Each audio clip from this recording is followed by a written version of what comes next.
কচু মানেই দ্বিগুণ লাভ, কৃষকের মনে স্বস্তি। লতি কচু চাষ করুন, নিজেরা স্বাবলম্বী হন। ইউরোপের কান্ট্রিগুলোতে কৃষকরাই কিন্তু সবথেকে ধনী। তাদের কৃষি প্রযুক্তি এবং কৃষি যে ফর্মুলা তারা ইউটিলাইজ করে চাষবাস করে থাকে। বাংলাদেশের কৃষকরা তেমন একটা প্রযুক্তি ব্যবহার করতে চায় না, যার ফলে তারা লাভবান হয় না। কিন্তু ইদানিংকালে শিক্ষিত প্রজন্মের যারা আছে তারা কিন্তু আস্তে আস্তে এই কৃষি ক্ষেত্রে ধাবিত হচ্ছে, যার কারণে আস্তে আস্তে বাংলাদেশের কৃষি সম্ভাবনায় এক দিগন্ত অধ্যায় কিন্তু পরিবর্তন হতে যাচ্ছে।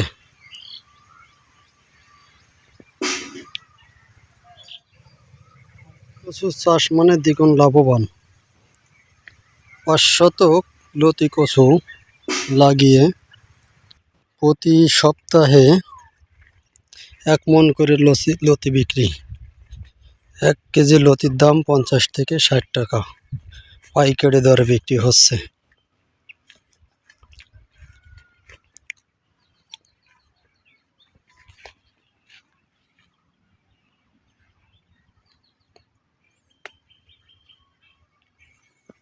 ফলনও খুব ভালো হয়েছে মাশাআল্লাহ।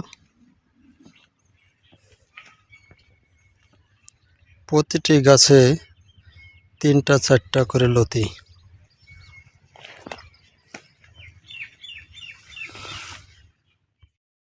আপনারা চাইলে কিন্তু আমার মতো লতি কচু চাষ করে কিন্তু দ্বিগুণ লাভবান হতে পারেন। আপনারা দেখছেন যে এইটা কিন্তু পুরোটা লতি কচুর। এই লতি কচুর চারা থেকে গোড়া থেকে কিছু কিছু চারা তৈরি হয়। এই চারা কিন্তু 2 টাকা করে পিস বিক্রি হয়। ফলে একটা লতির কিন্তু একটা কচু গাছের সবটাই লাভ। যেমন এর গোড়ার যে পাতাগুলো শুকিয়ে পচে যাচ্ছে, এতে কিন্তু জৈব সার তৈরি হয়, প্রচুর পরিমাণ জৈব সার তৈরি হয়। আমি এই কচুর ডগাগুলো জমির এক কোণায় কিন্তু ফেলে রাখছি পচানোর জন্য, যেটা সার তৈরি হবে।